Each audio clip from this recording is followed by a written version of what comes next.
দৈনন্দিন সাধারণ জ্ঞান আপডেট সংবাদপত্রের পাতা থেকে পঞ্চম পর্বে আপনাদের সবাইকে স্বাগতম জানাচ্ছি। আজকের পর্বের প্রথম প্রশ্ন হচ্ছে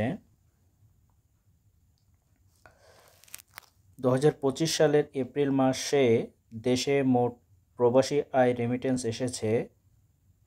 অপশন ক 275 কোটি 20 লাখ মার্কিন ডলার, অপশন খ 2,85 কোটি 20 লাখ মার্কিন ডলার, অপশন গ 2,95 কোটি 30 লাখ মার্কিন ডলার, অপশন ঘ 300 কোটি 50 লাখ মার্কিন ডলার। সঠিক উত্তর হচ্ছে অপশন ক 275 কোটি 20 লাখ মার্কিন ডলার। এবার এপ্রিল মাসে প্রবাসী আয় অর্থাৎ রেমিটেন্স থেকে আমাদের আয় হয়েছে 275 কোটি 20 লাখ মার্কিন ডলার। আর গত মাসে অর্থাৎ মার্চ মাসে আয় ছিল হচ্ছে প্রায় 329 কোটি মার্কিন ডলার, 329 কোটি মার্কিন ডলার। অর্থাৎ মাস হিসেবে মার্চ মাস সর্বোচ্চ এবং এপ্রিল মাস হচ্ছে দ্বিতীয়। 2 নম্বর প্রশ্ন হচ্ছে বাংলাদেশের জাতীয় দলের নতুন টি-20 অধিনায়ক কে? অপশন ক লিটন দাস, অপশন খ মেহেদী হাসান মিরাজ, অপশন গ নাজমুল হোসেন শান্ত, অপশন ঘ তাসকিন আহমেদ। সঠিক উত্তর হচ্ছে অপশন ক লিটন দাস। লিটন দাসকে 2026 সালের টি-20 বিশ্বকাপ পর্যন্ত জাতীয় দলের অধিনায়কত্ব দেওয়া হয়েছে। অন্যদিকে তার সহ অধিনায়ক হিসেবে থাকছেন হচ্ছে মেহেদী হাসান মিরাজ। তৃতীয় প্রশ্ন হচ্ছে প্রাথমিক শিক্ষা সমাপনী পিএসসি শুরু হয় কবে? অপশন ক 2010 সালে, অপশন খ 2009 সালে, অপশন গ 2013 সালে, অপশন ঘ 2011 সালে। সঠিক উত্তর হচ্ছে অপশন খ 2009 সালে। 2009 সালে তৎকালীন সরকার ক্লাস 5-এ প্রাথমিক শিক্ষা সমাপনী পিএসসি শুরু করে এবং ক্লাস 8-এ জুনিয়র স্কুল সার্টিফিকেট অর্থাৎ জেএসসি শুরু করে। পরবর্তীতে সেটা বাতিল হয়েছে।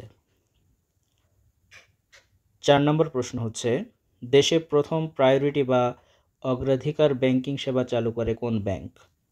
অপশন ক আইএফআইসি ব্যাংক, অপশন খ ইসলামী ব্যাংক বাংলাদেশ, অপশন গ ইস্টার্ন ব্যাংক, অপশন ঘ standard chartered bank.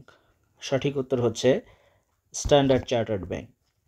Priority based বা অগ্রাধিকার ভিত্তিক ব্যাংকিং সেবাটা হচ্ছে এমন যে এখানে ব্যাংকের যারা সেবা গ্রহীতা আছে, ব্যাংকে যারা সেবা গ্রহীতা থাকবে তাদের স্বাভাবিকভাবে তারা যে সেবা পেয়ে থাকেন, তাদের এটিএম কার্ড, ডেবিট কার্ড বা চেক বই, এগুলো অন্যান্যদের থেকে আলাদা ধরনের হয়, যার কারণে তারা স্পেশালি কিছু সেবা সুবিধা পেয়ে থাকেন। যেমন তাদের সেবা নিতে গেলে ব্যাংকের কোনো লাইনে দাঁড়াতে হয় না, দ্রুততম সময়ে তাদেরকে সেবা প্রদান করা হয়। পরবর্তী প্রশ্নে চলে যাচ্ছি। 5 নম্বর প্রশ্ন সম্প্রতি সিঙ্গাপুরের পার্লামেন্ট নির্বাচনে জয় পেয়েছে। অপশন ক ডেমোক্রেটিক পার্টি, অপশন খ পিপলস অ্যাকশন পার্টি, অপশন গ ওয়ার্কার্স পার্টি, অপশন ঘ কনজারভেটিভ পার্টি। সঠিক উত্তর হচ্ছে অপশন খ পিপলস অ্যাকশন পার্টি। বেশ গুরুত্বপূর্ণ বিষয় হচ্ছে সিঙ্গাপুর 1965 সালে স্বাধীনতা লাভ করেন, আর 1965 সালের আগ থেকে সিঙ্গাপুরকে শাসন করছে হচ্ছে পিপলস অ্যাকশন পার্টি। পরবর্তী প্রশ্ন হচ্ছে থেরাবট কি? অপশন ক সামাজিক যোগাযোগ মাধ্যম, অপশন খ এআই চ্যাটবট, অপশন গ এআই ভিত্তিক থেরাপি অ্যাপ, অপশন ঘ এআই ভিত্তিক ল্যাঙ্গুয়েজ মডেল। সঠিক উত্তর হচ্ছে অপশন গ এআই ভিত্তিক থেরাপি অ্যাপ। যুক্তরাষ্ট্রের ডার্টমাউথ কলেজ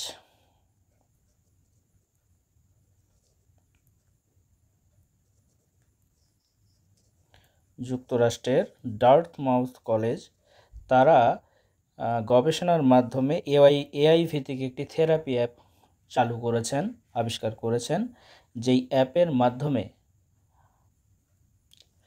রোগীর মানসিক অবস্থা বিশ্লেষণ করে তাৎক্ষণিক প্রতিক্রিয়া জানাতে এই অ্যাপটি সক্ষম। এবং গবেষণায় দেখা গেছে এটি উদ্বেগ ও বিষণ্ণতার উপসর্গ মোকাবেলায় ব্যবহারকারীদের জন্য সহায়ক ভূমিকা রাখছে। পরবর্তী প্রশ্ন হচ্ছে, সম্প্রতি কাসেমবাসির নামক ব্যালিস্টিক ক্ষেপণাস্ত্র উন্মোচন করেছে কোন দেশ? অপশন ক পাকিস্তান, অপশন খ তুরস্ক, অপশন গ আফগানিস্তান, অপশন ঘ ইরান। সঠিক উত্তর হচ্ছে অপশন ঘ ইরান। পশ্চিমাদের সাথে ক্রমবর্ধমান উত্তেজনার সময়ে ইরান 1200 কিলোমিটার পাল্লার সর্বশেষ নতুন ব্যালিস্টিক ক্ষেপণাস্ত্র কাসেমবাসির উন্মোচন করেছে। এর সক্ষমতা হচ্ছে 1200 কিলোমিটার পাল্লার, এবং দেশটির দাবি হচ্ছে এই ক্ষেপণাস্ত্র যুক্তরাষ্ট্রের থার্ড ও প্যাট্রিয়ট প্রতিরক্ষা ব্যবস্থা এড়িয়ে লক্ষ্যবস্তুতে সুনির্দিষ্টভাবে আঘাত হানতে সক্ষম। এটি ইরানের সর্বশেষ প্রতিরক্ষা অর্জন বলে জানা যাচ্ছে। পরবর্তী প্রশ্ন হচ্ছে, আন্তর্জাতিক মিডওয়াইফ দিবস কবে উদযাপিত হয়?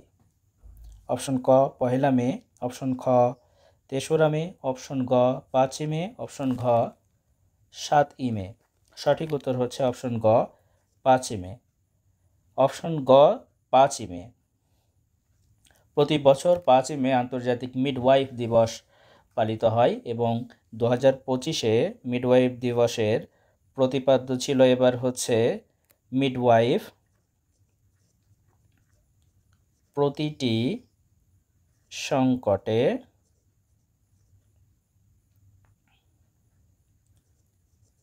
অপরিহার্য বা গুরুত্বপূর্ণ।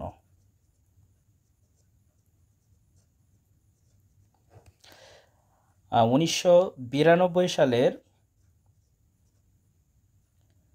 5 মে তারিখে ইন্টারন্যাশনালি আন্তর্জাতিক মিডওয়াইফ দিবস ঘোষিত হয়, এবং তখন থেকেই আন্তর্জাতিক ধাত্রী দিবস হিসেবে এটি পালিত হয়ে আসছে।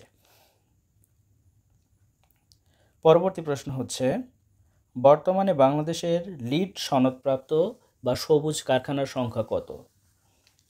অপশন ক 240টি, অপশন খ 220টি, অপশন গ 55টি, অপশন ঘ 175টি। সঠিক উত্তর হচ্ছে অপশন ক 240টি। পরবর্তী প্রশ্নে যাচ্ছি।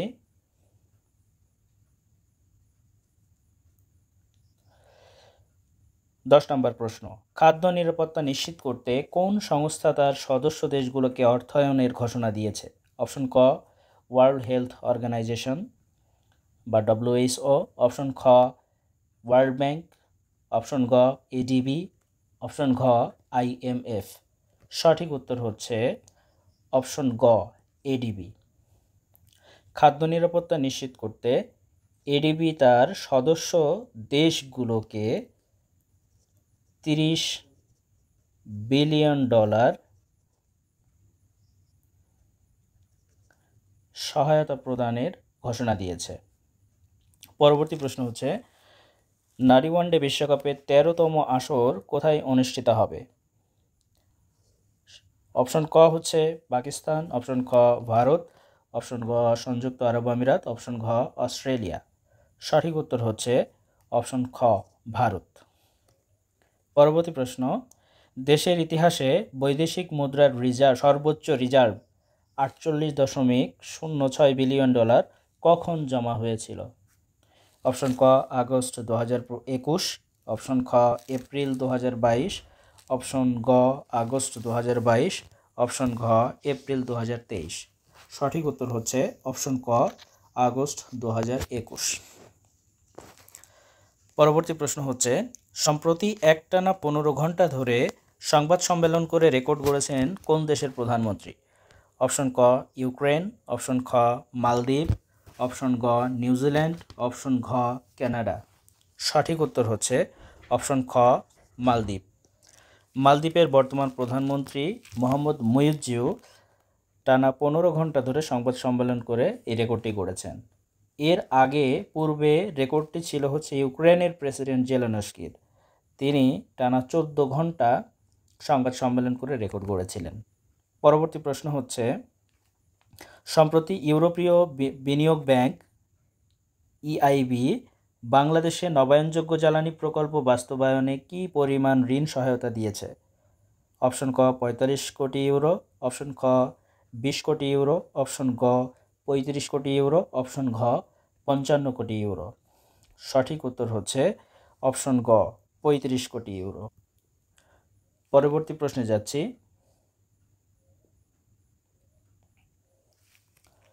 15 নম্বর প্রশ্ন, মধুপুর জাতীয় উদ্যান কোন জেলায় অবস্থিত?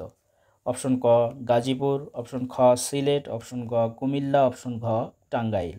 সঠিক উত্তর হচ্ছে অপশন ঘ টাঙ্গাইল। পরবর্তী প্রশ্ন, জাইকা কোন দেশ ভিত্তিক আন্তর্জাতিক সহযোগিতা সংস্থা? অপশন ক জার্মানি, অপশন খ যুক্তরাজ্য, অপশন গ দক্ষিণ কোরিয়া, অপশন ঘ জাপান। সঠিক উত্তর হচ্ছে অপশন ঘ জাপান। 17 নম্বর প্রশ্নে যাচ্ছি।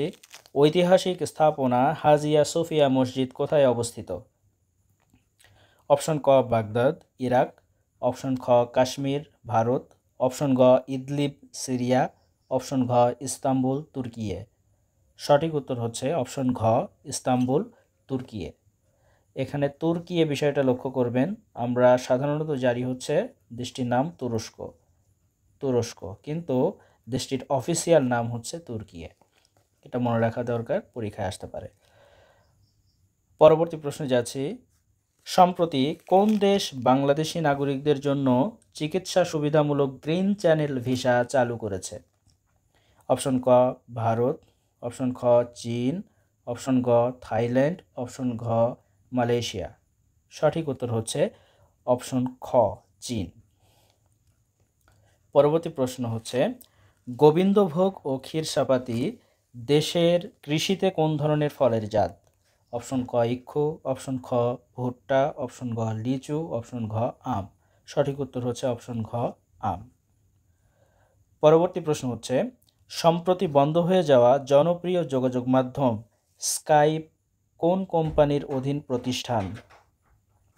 স্কাইপ কোন কোম্পানির অধীন প্রতিষ্ঠান? অপশন ক মেটা, অপশন খ আইবিএম, অপশন গ অ্যালফাবেট, অপশন ঘ মাইক্রোসফট। সঠিক উত্তর হচ্ছে অপশন ঘ মাইক্রোসফট। পরবর্তী প্রশ্নে যাচ্ছি। ডাস ক্যাপিটাল কার রচিত গ্রন্থ?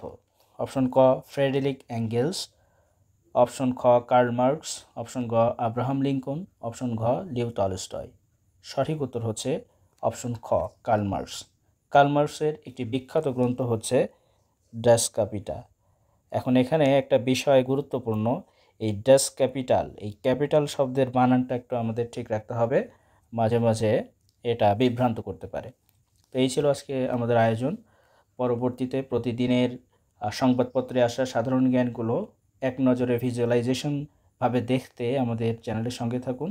চ্যানেলটি সাবস্ক্রাইব করুন, লাইক শেয়ার করে সাথে থাকুন। ধন্যবাদ সবাইকে।